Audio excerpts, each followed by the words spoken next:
हमारे वृंदावन में एक गांव है, उसका नाम है बुरझा। बुरझा, वहां के एक व्यक्ति, उन्होंने अपने जीवन में ऐसा कोई पाप नहीं था जो नहीं किया था, सब किया। खाने का हो, पीने का हो, देखने का हो, स्पर्श का हो, सारे पाप किए। लेकिन गदाधर पंडित जी की जो वाणी थी वो इतनी प्रचलित हो गई वृंदावन में, इतनी संख्या में लोग उनकी कथा सुनने जाते थे, इतनी भीड़ होती थी उनके प्रवचन को सुनने के लिए, सब जगह यश फैलने लगा। दूर दूर के गांवों से लोग आते थे, भाई वृंदावन में गदाधर भट्ट जी कथा करते हैं, उनकी कथा सुननी है। तो एक दिन उनके सब मित्रगण भी बोले, भैया हम तो आज खेलेंगे नहीं, हम तो आज कुछ करेंगे नहीं, हम तो आज वहां जाएंगे उनकी कथा सुनने के लिए। तो उसने कहा, बोले तुम लोग यार आजकल जो हम लोग यहाँ बैठक होती थी हमारी पीपल के पेड़ के नीचे, कुछ पीते थे, कुछ खाते थे, थोड़ा हास उपास करते थे, आजकल बैठते नहीं हो, सब लोग जाते हो, ऐसा क्या है उनकी कथा में? बोले तू भी चल एक बार सुन के आ। तो मन चले, बिल्कुल विषय वासनाओं में युक्त पहुंच गए कथा में, पीछे जाके बैठ गए। परखिया भाव से गए थे, परखने गए थे। जैसे ही पहुंचे, श्री गदाधर भट्ट जी के मुख से प्रेम रस की चर्चा चल रही थी, और वो सुनते सुनते वो देख तो रहे थे गदाधर जी को, देख तो रहे थे मंच को, लेकिन देखते ही देखते व्यास अंतर्ध्यान हो गए, व्यासपीठ अंतर्ध्यान हो गए, साक्षात लीला प्रकट होने लगी। उनको दिखने लगा कि श्याम सुंदर वो खड़े हैं, ये जो गदाधर जी बोल रहे हैं वो प्रत्यक्ष उनको दिखने लगा सन्मुख। अब तो ऐसा चस्का लगा उनको कथा का,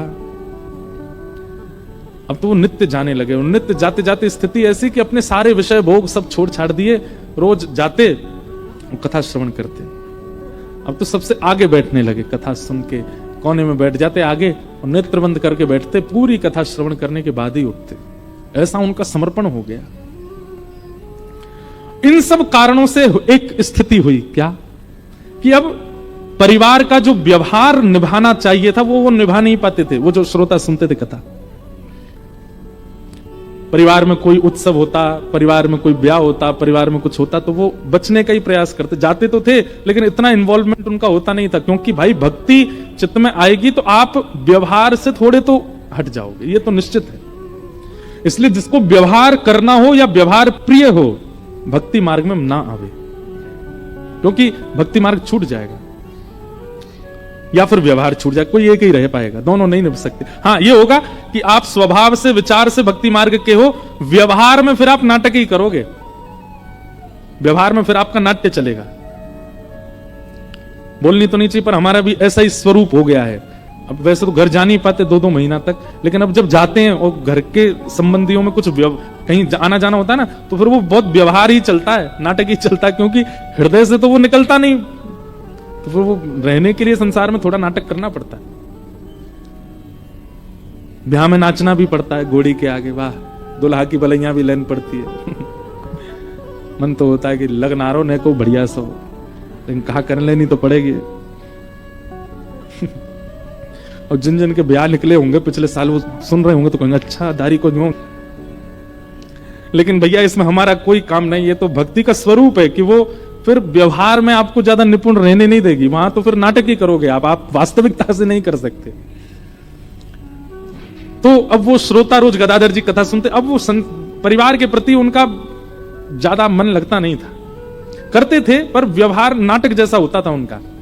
पत्नी कहती मेरे भाई का ब्याह है चलो, जाते, अरे तुम बैठे हो सब नाच रहे हैं तुम भी नाचो, तो थोड़ा बहुत नाचते, लेकिन चिंतन में ये रहता कि वृंदावन होता, गदाधर जी की कथा सुन रहा होता, कितना आनंद आता। ये कहां व्यवहार में फंस गया। अभी पहले तो व्यवहार छूटा, अब धीरे धीरे इंद्रिय सुख भी कम होने लगा। पहले तो पत्नी को बोलते थे भैया ऐसा भोजन बनाओ, ये करो वो करो, अब पत्नी जो दे दे वो स्वीकार है। पत्नी जानबूझ करके ऐसा करती, कभी कभी नमक ही नहीं डालती कि बोले कि नमक डालो, वो देखती है कि पूरी थाली साफ हो गई, पा लिया, बोले ही नहीं एक बार भी। पूछा कैसा था प्रसाद, बहुत बहुत बढ़िया, जैसा रोज बनता वैसे ही था। अब उनकी जीव स्वाद की आदि नहीं रह गई है।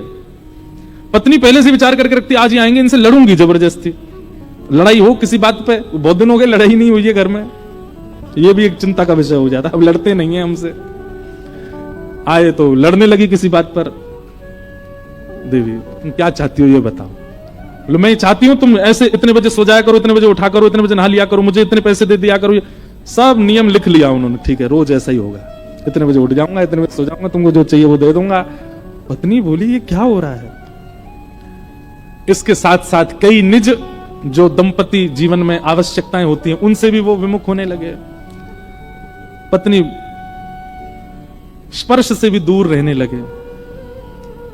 ज्यादा व्यवहार में अब उनकी रुचि नहीं थी। पत्नी लड़ती तो कहते परिवार है, बालक बड़े हो गए, अब तुम भी भजन करो हम भी भजन करें। लेकिन पत्नी ने सोचा ये सब हुआ तब से जब से ये गदाधर पंडित की कथा सुनने लगे। इसने मेरा पूरा घर सर्वनाश कर दिया। या पंडित जी को तो मैं बताऊंगी, जो मुझे मिले तो। और ऐसी ओछी हरकत की उन्होंने जो नहीं विचार करना था। वो जो श्रोता थे उनकी पत्नी गई और उसने कहा कि अगर गदाधर पंडित के ऊपर कोई कलंक लग जाए भरी सभा में, वो मेरा पति वो देख ले तो इसके मन से उनके प्रति श्रद्धा खत्म हो जाएगी और हमारा जीवन जो है वो फिर पहले जैसा हो जाएगा।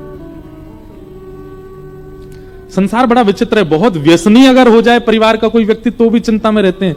और कई बार प्याज लहसुन छोड़ देता है तो घर के लोगों को चिंता हो, महाराज जी ये तो देखो ऐसा हो गया है, बिल्कुल कुछ खाता ही नहीं है, आप इससे कहा करो, इसको हॉस्टल जाना है पढ़ने के लिए, इसको विदेश में पढ़ना है, थोड़ा तो खाया करे।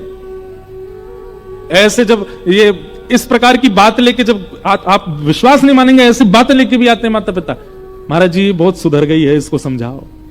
मैंने वाह सुधरना टेंशन का काम है। मैंने कैसे सुधर गई है? पूरी हम घर के लोग 2 बजे सोते हैं, 4 बजे उठ जाती है। ये 4 बजे उठ करके स्नान ध्यान करके अपने गोपाल जी को सजाएगी, इत्र लगाएगी, माला पहनाएगी, वो सब करेगी। पूरे घर का रसोई में भोजन बनता है, इसका अलग से स्टोव रखा वहां बनाती है, अपना बिना प्याज लहसुन का खाती है। घर में रिश्तेदार आते हैं, नातेदार आते हैं, मित्रगण सब कहते हैं ये क्या चल रहा है, किस किस को उत्तर दें हम। मैंने कहा वाह, मैंने कहा रात में पी के नाली में पड़ी होती, मैंने तब उत्तर देना आपको भारी नहीं पड़ता? सुबह उठ करके ठाकुर जी की सेवा कर रही तो इसमें उत्तर देना आपके लिए भारी पड़ रहा है? यही तो कलिकाल है।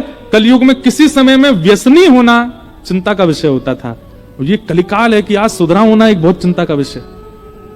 जो बच्चे जल्दी सो जाते हैं, जल्दी उठ जाते हैं, बाहर का कुछ खाते पीते नहीं, बहुत संयम से जीवन जीते हैं, ज्यादा टेंशन लेते नहीं, अपना पढ़ाई करना, काम से काम रखना, भजन करना, कथा सुनना, ऐसे लोगों के मित्र ही नहीं होते, ऐसे बच्चों के सखाई नहीं होते।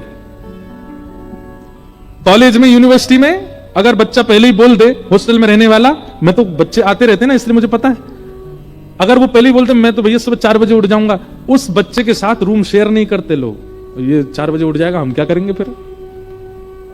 भाई रात में पार्टी होगी, थोड़ी थोड़ी मैं तो नहीं पीता। तो सुन, एक काम कर, पिताजी से कह के दूसरे सेक्शन में एडमिशन करवा अपना, हमारे संग मत रहे। भाई तेरे संग कैसे रहेंगे हम? ऐसा हो गया है स्वरूप। ये कलयुग नहीं है तो क्या है कि आज सुधरा हुआ होना एक शाप के समान है।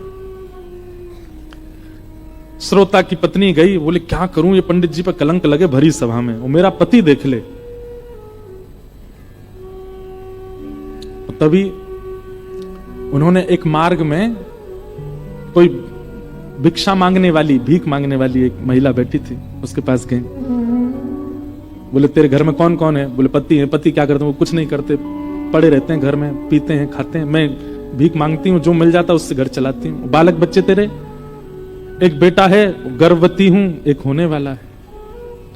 वो जरूरत होगी पैसों की, बहुत जरूरत है, मैं क्या करूं? बोले गर्भ में तेरे बालक है, ये भी जन्म लेगा और एक सदस्य बढ़ जाएगा, घर में कैसे खाओगे तुम लोग? बोले बहुत चिंता होती, कभी कभी तो मन होता प्राण त्याग दूं। तो महिला बोली मैं तुझे अगर कुछ धन दे दूं तो मेरा एक काम करेगी? बोले क्या काम? वो लोग गदाधर पंडित कथा करते हैं। बोले हाँ, वो तो बड़े प्रसिद्ध हैं, उनका बहुत नाम है वृंदावन में। बोले उनकी कथा के बीच में जाके तुझे हल्ला करना है और ये कहना है कि तेरे गर्भ में जो बालक है वो उनका है, उनके ऊपर कलंक लगाना, और इसके बदले में तुझे इतना धन दूंगी कि तेरे घर में सब आनंद होगा। मरता क्या नहीं करता, व्यक्ति के ऊपर जब मृत्यु मंडराती है तो वो सब करने पे आदी हो जाता है। उसकी उस दुर्बलता का दुरुपयोग किया एक महात्मा के ऊपर, एक संत के ऊपर, एक वैष्णव के ऊपर।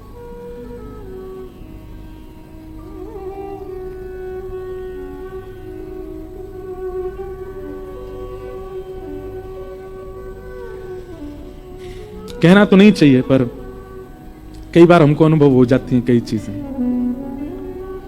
कथाओं में आए हुए श्रोताओं के प्रति वैष्णव भाव ही रखते हैं कि सब वैष्णव हैं, इनके प्रति कभी कोई दोष बुद्धि नहीं आती।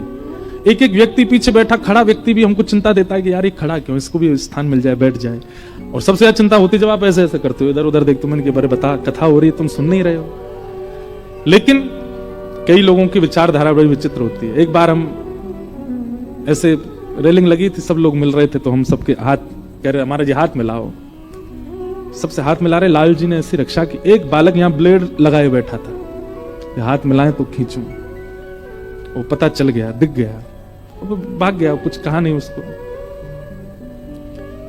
ये तो एक बात ऐसी है जो मंच से बताने वाली है, कई ऐसी बातें जो बता भी नहीं सकते। ऐसे विचारधाराएं रख के भी लोग आ जाते हैं कथा में, कितना गलत है।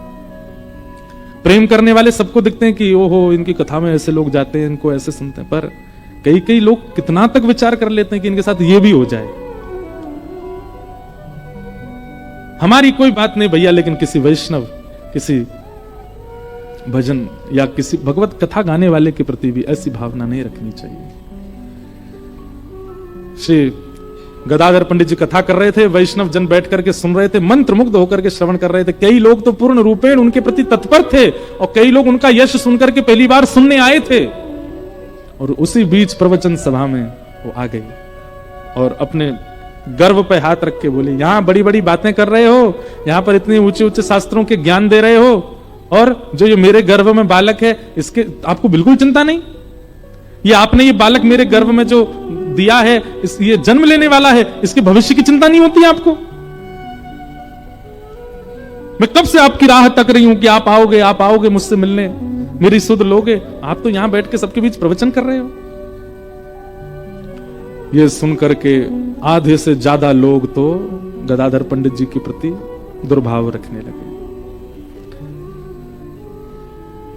ये संसार है, हम लोग कान के बहुत कच्चे होते हैं।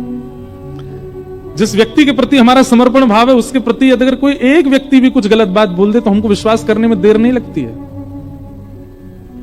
2 मिनट में हमारे चिंतन में आ जाता है कि ये ऐसा ही होगा।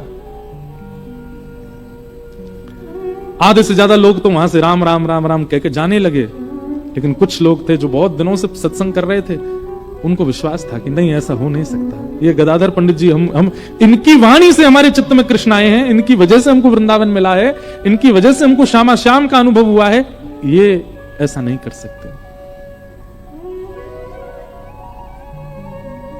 लोग बाग जाने लगे वहां से, अरे चलो कहां हम चले आए, बहुत नाम सुना था इनका, इनके ये खुद ऐसे हैं, ये खुद के काम ऐसे चल रहे हैं। बताओ, बेचारी भीख मांगने वाली को जो है इन्होंने उसका दुरुपयोग किया। जो सामने बैठे थे वो सब तो लड़ने को और झगड़ने को आतुर हुए, उसको पकड़ करके कुछ कहना। गदाधर पंडित जी बोले, मेरी सौगंध है, सब बैठे रहो, कोई नहीं उठे, जिसको जाना है वो चला जाए, पर तुम लोग जो मेरी कथा श्रवण नित्य करते, तुमसे मेरी सौगंध, बैठे रहो, कोई नहीं उठेगा। और वो बोलती जा रही है पीछे खड़ी खड़ी, और यहां सब श्रोताओं के नेत्र सजल हो रहे हैं, उनको विश्वास ही नहीं हो रहा है कि ये हो सकता है। वो क्या क्या बोले जा रही है, और उन्हीं श्रोताओं में बैठे थे वो जिनकी पत्नी ने ये करवाया। गदाधर पंडित जी बोले, जब वो शांत हो गई, बोले तुम क्यों चिंता करती हो? अरे मैं तो तुम्हारी कब से प्रतीक्षा कर रहा था। और ये बात सुन के तो श्रोता और जो जिनमें श्रद्धा थी उनमें से भी आधे उठ के चले गए, बोले ओ इनने किया ही है ऐसा।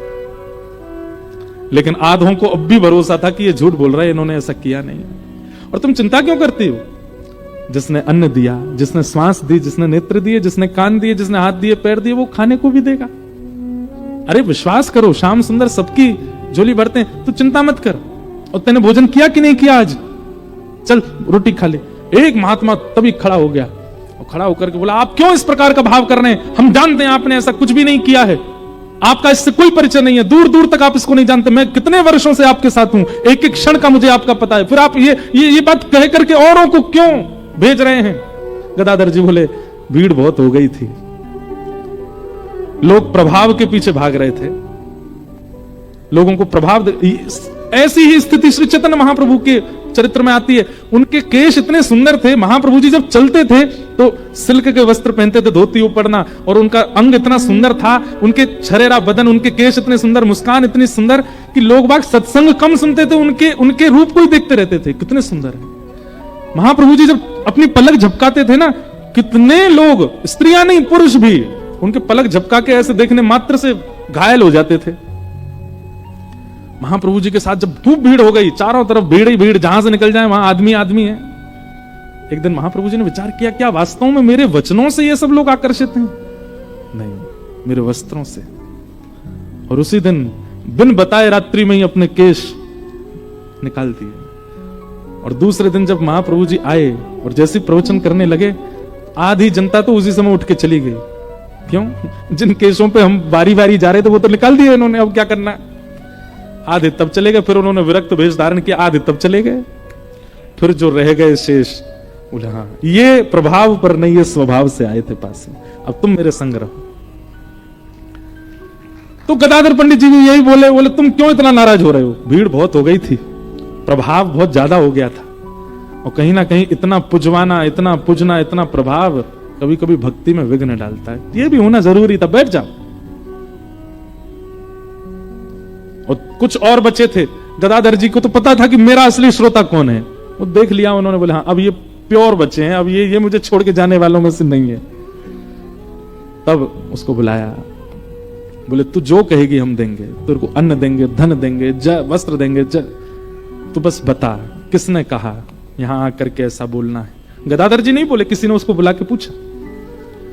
जब वो नहीं मानी तो फिर उसको थोड़ा रोष करके पूछा, बोले बता किसने कहा, हम तुझे नहीं तो निकाल देंगे। और बोला कुछ थोड़ा, गदाधर जी बोले नहीं कुछ मत कहो। बोले नहीं आप पूछने तो दीजिए। तब उसने बताया, बोले बुर्जा गांव में वो आपके ही श्रोता हैं, ये बैठे यहाँ पे बैठे हैं, इनकी पत्नी ने मुझे धन दिया था कि आके ऐसा बोलो।